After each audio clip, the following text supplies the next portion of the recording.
स्वागत है आपके अपने यूट्यूब चैनल पे स्टडी विथ आर्या में। गीता में लिखा है, कमज़ोर तेरा वक्त है तू नहीं, कमज़ोर तेरा वक्त है तू नहीं। इस आपदा की घड़ी में वाकई में कमज़ोर वक्त है, हम लोग नहीं, आप लोग नहीं। तो चलिए इसी के साथ मैं अपने क्लास को आगे बढ़ाता हूँ। देखिए, आज शैव धर्म के बारे में पढ़ना है। शैव धर्म से माना जाता है कि जो शिव जी को जो पूजा करते हैं उनको शैव धर्म से जोड़ा जाता है। आप लोग को भी पता होगा कि शैव धर्म, उससे पहले बौद्ध धर्म, जैन धर्म, बहुत सारा धर्म आया यहाँ पे, और उसके बारे में हम लोग को थोड़ा थोड़ा जानकारी चाहिए। और हर एग्ज़ाम में एक दो क्वेश्चन आ ही जाते हैं, तो इसलिए शैव धर्म के बारे में जानकारी बहुत ज़रूरी है। चलिए तो शुरू करते हैं। देखिए, शैव धर्म में माना जाता है कि जो शिव भगवान का जो पूजा करते हैं उनको शैव धर्म से जोड़ा जाता है, यानी उनको शैव धर्म कहा जाता है। ठीक है। देखिए, वेद 4 होते हैं, सामवेद, अर्थवेद, यजुर्वेद और ऋग्वेद। सामवेद, अर्थवेद, यजुर्वेद और ऋग्वेद। ठीक है। तो देखिए, ऋग्वेद में यहाँ पे पहले ऊपर से स्टार्ट करें। देखिए भगवान शिव की पूजा करने वाले को क्या कहा जाता है? तो शैव धर्म कहा जाता है। भगवान शिव जी को पूजा करने वाले को शैव धर्म कहा जाता है। उसके बाद है शिवलिंग की उपासना। हम लोग जो अभी जो शिवलिंग को जो पूजा करते हैं, जल चढ़ाते हैं, उसकी उपासना का जो हम लोग का जो मिला, यानी कहाँ से उपासना का जो हम लोग को मिला, कहाँ से मिला? तो वो मिला हड़प्पा संस्कृति, हड़प्पा से ही मिला कि शिव जी को जो शिवलिंग है उनका पूजा होते आ रहा है। ठीक है। उसके बाद देखिए, उसके बाद जो ऋग्वेद में शिव का नाम रुद्र के नाम से जाने जाते हैं। ऋग्वेद में शिव जी का जो नाम है, शिव भगवान का जो नाम है, जो रुद्र के नाम से जाने जाते हैं। उसके बाद हो गया अर्थवेद में शिव जी को 4 नामों से जाना जाता है। पहला हो गया भव, सर्व, पशुपति एवं भूपति। अर्थवेद में शिव जी को 4 नाम से जाना जाता है। देखिए, भव, सर्व, पशुपति एवं भूपति। ज़्यादा इंपॉर्टेंट ये है नहीं, लेकिन फिर भी नॉलेज के लिए पढ़ना बहुत ज़रूरी है। बस थोड़ा सा, ऐसा नहीं कि एकदम बेमतलब में कुछ भी पढ़ते जाए, बस थोड़ा नॉलेज के लिए ज़रूरी है। उसके बाद देखिए लिंग पूजा का उल्लेख आपको मत्स्य पुराण में मिलेगी। ठीक है। लिंग पूजा का जो उल्लेख है आपको, वो मत्स्य पुराण में मिलेगी। देखिए, लिंग पूजा का, देखिए शिवलिंग की उपासना आपको मिलेगी हड़प्पा सभ्यता से मिल रही है। हड़प्पा सभ्यता की वक्त से ही मिल रही है हम लोग को। जैसे होता है ना कि जैसे में मोहनजोदारो पढ़ेगा तब वो चीज़ कहाँ से मिला, जैसे में क्या कहते हैं, जोता हुआ खेत कहाँ से मिला, उसी टाइप से देखिए यहाँ पे, यानी कि शिवलिंग की उपासना हम लोग को हड़प्पा संस्कृति से मिल रही है। लेकिन अगर पूछा जाए कि शिवलिंग की पूजा का उल्लेख कहाँ पे मिलता है, तो वो आपका हो जाएगा मत्स्य पुराण में मिलता है। कहाँ हो जाएगा? मत्स्य पुराण में। उसके बाद देखिए, वामन पुराण में शिव जी को भी 4 नामों से बताई गई है। वामन पुराण में शिव जी को 4 नामों से बताई गई। देखिए, पशुपत, कपालिक, कालामुख और लिंगायत। याद रखिएगा, पशुपत, कपालिक, कालामुख और लिंगायत। पशुपत, कपालिक, कालामुख और लिंगायत। उसके बाद देखिए, शैव का प्राचीन संप्रदायक पशुपत को माना जाता है।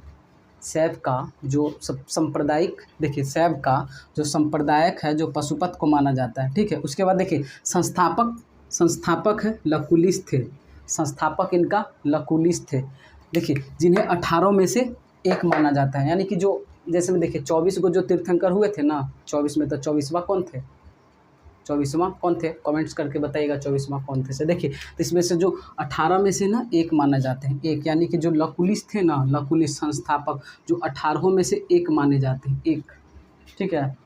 उसके बाद देखिए सबसे ज़्यादा इम्पोर्टेंट आपको ये वाला है, ये क्वेश्चन है जो स्टार लगा हुआ है ना, ये सब क्वेश्चन ज़्यादा इम्पोर्टेंट है। यही सब ज़्यादा आप लोग को पूछेगा, बस यही सब में भी संभावना रहता है, बस बाकी कुछ नहीं। देखिए, सबसे ज़्यादा शैव धर्म का जो होता है ना कि स्वर्णिम काल है, सबसे ज़्यादा स्वर्णिम काल है, यानी कि उसका अच्छा पीरियड। तो देखिए, सबसे ज़्यादा देखिए दक्षिण भारत में शैव धर्म का, दक्षिण भारत में चालुक्य, राष्ट्रकूट, पल्लव एवं चोलों के समय बहुत लोकप्रिय था।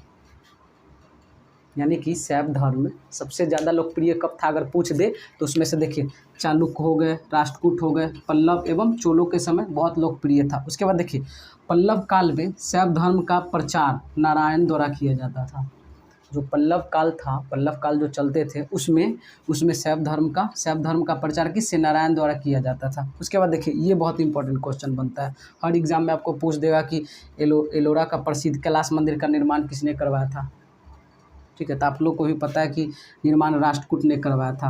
अब पूछ देगा कि राष्ट्रकूट संस्थापक कौन थे, तो इनका संस्थापक थे दंती दुर्ग, जो 752 ईस्वी में शुरू किए थे।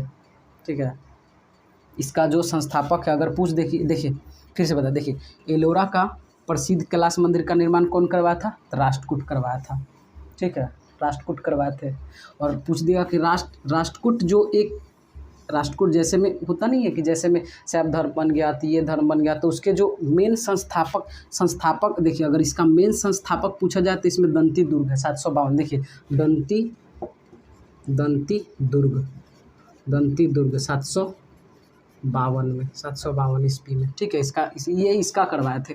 उसके बाद देखिए और एक इम्पॉर्टेंट क्वेश्चन बनता है, ये राजराजेश्वरी श्याम मंदिर, यानी इसको बृहदेश्वरी मंदिर भी कहा जाता है, इसका निर्माण कौन करवाया था, राजराज प्रथम। ठीक है, राजराज प्रथम। अगर पूछा जाए कि ये राजेश्वरी मंदिर श्याम मंदिर कहाँ पे है, तो आपको तमिलनाडु में है। पता होगा कि लगभग तंजौर देखिए, तंजौर राजराजेश्वरी श्याम मंदिर का निर्माण राजराज प्रथम ने करवाया। ठीक है, जो तंजौर में है, तंजौर तमिलनाडु में। देखिए तमिलनाडु में एक तमिलनाडु में एक जगह है, वहाँ पे तंजौर है, वहाँ पे जो इसका निर्माण करवाया था राजराज प्रथम ने। देखिए राजराज प्रथम में अगर राजराज प्रथम करवाए थे। देखिए तंजौर का एक प्रसिद्ध है कि दक्षिण का, अगर पूछे ना, अगर क्वेश्चन आता है, मैंने देखा था एक जगह कि लिखा हुआ था दक्षिण का चावल का कटोरा किसे जाना जाता है, चावल के कटोरा के नाम से किसे जाना जाता है, तो ये तंजौर हो गया। ठीक है, ये याद रखिएगा। और आपको भी पता होगा कि ये एलोरा का प्रसिद्ध, ये वाला ध्यान रखिएगा, एलोरा का प्रसिद्ध जो मंदिर का निर्माण राष्ट्रकूट करवाया था। अगर पूछे राष्ट्रकूट में कौन करवाए थे, तब कृष्ण प्रथम करवाए थे। उसमें भी बहुत प्रतापी राजा हुए, उसमें भी राष्ट्रकूट में भी, जैसे में आप लोग अमोद वर्ष का नाम सुने होंगे, आगे आपको पढ़ने को मिलेंगे, इसी क्लास में आपको मिल जाएगी धीरे धीरे, बस आप लोग सपोर्ट कीजिए। और उसमें अमोद वर्ष तृतीय भी हुए, कृष्ण प्रथम हुए, कृष्ण तृतीय भी हुए। उसमें जो कृष्ण थे ना, वही करवाए थे राष्ट्रकूट का निर्माण, ये क्या बोलते हैं, एलोरा के प्रसिद्ध मंदिर का निर्माण, कैलाश मंदिर का निर्माण। अगर ऐसे पूछे कि इनका बनवाया कौन था, तो ये राष्ट्रकूट लोगों ने ही बनवाए थे। ठीक है, बस ज़्यादा इसमें इम्पोर्टेंट नहीं है, ज़्यादा इम्पोर्टेंट आपको ये वाला देखिए, जो हम ये आपको टिक लगा दिए, यही सब इम्पोर्टेंट है। बस 3 या 4 को, ये 3 चीज़ बस, बाकी ये सब ना भी याद रहे तो भी चलेगा। ठीक है, चलिए, तो इसी के साथ आपसे विदा लेते हैं, फिर कल मिलेंगे दूसरे वीडियो में।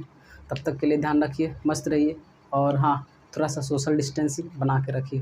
तो लव यू और जय हिंद, वंदे मातरम। अगर मेरी वीडियो से आपको थोड़ा सा भी हेल्प मिली होगी तो मेरे चैनल को प्यार दीजिए, सब्सक्राइब कीजिए, और अच्छा लगे तो ही सब्सक्राइब कीजिए, नहीं तो कोई बात नहीं। ऐसे भी अभी लॉकडाउन की घड़ी में अभी लॉकडाउन की जिस तरह से अभी स्थिति चल रहा है ना, जिस तरह से, तो गीता में तो आप अच्छे से पढ़े होंगे, लिखा है, वहाँ भी लिखा है, और लोग भी मानते हैं कि कमज़ोर क्या होता है, वक्त होता है। हम लोग नहीं कमज़ोर हैं। आपको फ्री कंटेंट बहुत अच्छे यूट्यूब पे मिलेंगे, जाइए वहाँ देखिए। ज़रूरी नहीं कि मेरी वीडियो देख के सब कुछ सीखिए, जाइए वहाँ जाइए और कुछ नॉलेज लीजिए। इस आपदा की घड़ी में ऐसे बैठने से कोई फ़ायदा नहीं है। आपको खुद मालूम होगा कि आप अगर अभी सो रहे हैं ना, तो कोई स्टूडेंट पढ़ता होगा, जिस दिन वो आपसे मिलेगा, वो आपसे तेज़ हो जाएगा। इसलिए आप भी पढ़िए, आगे बढ़िए, और आपको अच्छा लगे तो प्यार दीजिए। बस चलिए, जय हिंद, वंदे मातरम।